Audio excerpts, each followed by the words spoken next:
मंगलपुर नाम के एक गांव में छोटा सा परिवार रहता था, जिसमें सविता नाम की एक औरत और उसके बेटे थे। अपने पति के अचानक मृत्यु के बाद घर का सारा भार सविता पर ही आ गया था। 2 बेटों की परवरिश और पढ़ाई लिखाई में ही उसका सारा जीवन निकल गया। लेकिन जब उसके बच्चे बड़े हुए तो सविता को एक बड़ा फैसला लेना था। अरे सविता बहन, तुम यहाँ आओ, अंदर आओ। क्या हुआ, सब ठीक तो है ना? श्रीधर भाऊजी, आप जानते तो है ना, मेरे दोनों बच्चों को बड़ी मुश्किल से पाला है मैंने। अब उनके शहर जाकर कॉलेज पढ़ने का टाइम आ गया है, मगर मेरे पास इतने पैसे नहीं हैं कि मैं दोनों को आगे पढ़ा पाऊं। अगर एक बेटे को नहीं पढ़ाया तो उसके साथ अन्याय होगा। ऐसे में मैं क्या करूं? तुम शांत हो जाओ और ये बताओ कि दोनों में से होशियार कौन है? मेरा मानव ज्यादा होशियार है। यूं तो अतुल भी ठीक ठाक पढ़ लेता है, मगर मानव पढ़ने में ज्यादा अच्छा है। तो बस फिर अतुल दोनों में से बड़ा है और होशियार भी। तुम उसे शहर पढ़ने के लिए भेजो और मानव को अपने पास ही रखो। मेरी जान पहचान में एक हलवाई के यहाँ नौकरी खाली है, मैं उसे वहीं पर लगवा दूंगा। श्रीधर की बात सुनकर सविता को तसल्ली मिलती है। वो मानव को बाहर पढ़ने के लिए भेजती है और अतुल को हरिया हलवाई के यहाँ नौकरी करने के लिए लगा देती है। अतुल को ना पढ़ पाने का अफसोस तो बहुत था, मगर अपने घर के हालात भली भांति जानता था, इसलिए उसने आगे पढ़ने की बिल्कुल भी जिद नहीं की।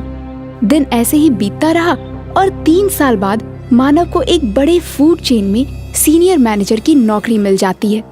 माँ, ये लो मिठाई खाओ। मेरी प्लेसमेंट एक बड़ी फूड चेन में मैनेजर के लिए हो गई है। किसमें हो गई है? फूड क्या? फूड चेन में माँ। जब कोई आदमी अपने होटल्स अलग अलग शहर में खोल लेता है, उसको फूड चेन कहते हैं, है ना भैया? बिल्कुल सही कहा रे तूने। 5 स्टार रेस्टोरेंट में माँ, बहुत अच्छी तनख्वाह मिलेगी। धीरे धीरे हम सब शहर में ही शिफ्ट हो जाएंगे। थोड़े महीनों में मानव का प्रमोशन जूनियर से सीनियर लेवल पर हो जाता है और वो अतुल और सविता को शहर ले जाता है। माँ, कल मेरे बॉस डिनर के लिए आ रहे हैं। जब मैंने उन्हें बताया कि मैं अपने पूरे परिवार को यहाँ ले आया हूँ तो वो बहुत खुश हुए। अरे वाह, तो बुला ले उन्हें। आखिर हम भी तो मिले तेरे बॉस को। मगर माँ, तुम तो बीमार रहती हो, तो फिर खाना कौन बनाएगा? तुम चिंता मत करो भैया। जब तुम पढ़ रहे थे, मैंने हरिया हलवाई के नीचे बहुत काम सीख लिया है। तुम देखना, ऐसे खाना बनाऊंगा कि खाने के साथ उंगलियां भी चट कर जाएंगे। मगर एक बात का ध्यान रखना अतुल, बॉस 5 स्टार रेस्टोरेंट के मालिक हैं। खाना उसी के हिसाब से होना चाहिए। आप ये सब बातों की जरा भी टेंशन ना लो भैया, बस काम पे ध्यान दो। देखना, खाना खाते ही आपकी डबल प्रमोशन पक्की। कहते ही सब खिलखिला उठे। अगले दिन अतुल खूब मन लगाकर बहुत सारे स्वादिष्ट व्यंजन बनाता है। भैया, लगता है आपके बॉस आ गए हैं। मैं दरवाजा खोलता हूँ। नहीं नहीं अतुल, तू रहने दे। बॉस क्या सोचेंगे कि कैसे कपड़े पहने हैं इसके भाई ने। मैं खोलता हूँ दरवाजा। और सुन, तू अंदर ही रहना, ज्यादा बाहर निकलने की जरूरत नहीं है। अतुल ये सुनकर बहुत उदास हो जाता है और बिना कुछ कहे अंदर जाकर डाइनिंग टेबल सजाने लगता है। आइए सर, आइए। खमा खड़ी अतुल। घड़ी कम्मा सर, प्लीज बैठिए।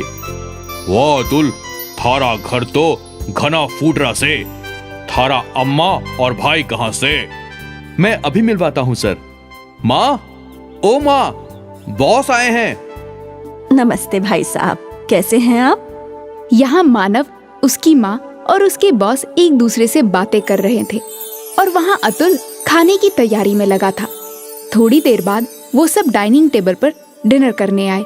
टेबल को सजा हुआ देखकर अतुल का बॉस बहुत खुश होता है। एक साइड फॉर्क, दूसरी साइड नाइफ और स्पून, टिश्यू, टेबल क्लॉथ, सब कुछ एकदम परफेक्ट था। I hope you like the food sir. It's amazing. किसने बनाया है? जी, मेरे छोटे बेटे ने, अतुल। अरे मानव, अतुल घर पे ही है। अब तक तूने मुझे मिलवाया नहीं उससे। वो सर, वो खाना बनाने में बिजी था ना, इसलिए। अतुल, अतुल बेटा, इधर तो आ जरा। अतुल हिचकिचाता हुआ बाहर आता है। वाह बेटा, खूब चोखा खाना बनाया है थाने तो। कहीं से कुकिंग का कोर्स किया है क्या?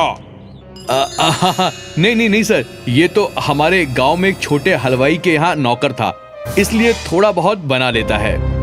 अपने भाई के मुंह से ये सुनकर अतुल फिर से दुखी हो जाता है और खाना खाने के लिए बैठ जाता है। जाने से पहले अतुल के बॉस मानव को एक ऑफर देते हैं। खाना खा के मजा आ गया।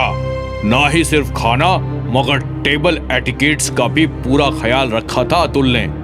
सुनीता जी, अगर आप बुरा ना माने तो एक बात कहना चाहूंगा। आपका बेटा बहुत टैलेंटेड है। हमें एक नए शेफ की जरूरत है, तो क्या अतुल वहाँ हेड शेफ की नौकरी करना पसंद करेगा? मगर सर, अतुल ने कोई फॉर्मल डिग्री नहीं ली है इसमें तो। ये तो ऐसे ही बस थोड़ा बहुत कर लेता है। वो थारी टेंशन नहीं है मानव।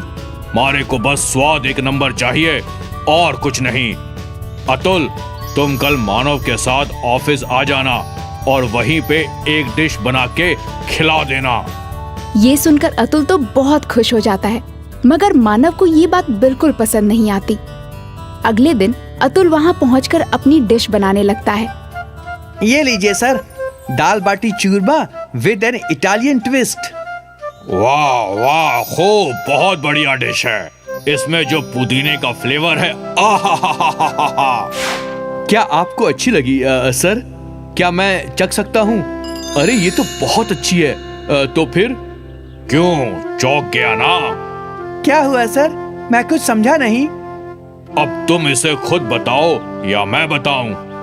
वो अतुल, मैं इस रेस्टोरेंट के शेफ को तुम्हारी डिश में नमक मिर्ची डालने के लिए कहा था, ताकि तुम्हें यहाँ नौकरी ना मिले। क्या? हाँ, और ये बात करते हुए सविता बहन ने तुम्हें फोन पे सुन लिया और मुझे पहले ही इन्फॉर्म कर दिया। इससे पहले कि वो शेफ कुछ कर पाता, मैंने उसे फायर कर दिया। मगर भैया, ऐसा क्यों? मैं नहीं चाहता था कि तुझे भी मेरे जितना पैसा और लाइफस्टाइल मिले। मैं चाहता था कि तू ऐसे ही मेरे टुकड़ों पर पले। यू आर फायर्ड मानव। नहीं सर, ऐसा मत कीजिए। मेरा भाई दिल का बुरा नहीं है। आप उसे नौकरी से मत निकालिए। देखा मानव, तूने क्या कुछ किया, मगर फिर भी अतुल थारे से कितना प्यार करे है। I am sorry sir, I am sorry Atul. Manav को अपनी गलती का एहसास हो जाता है और वो दोनों हंसी खुशी रहने लगते हैं।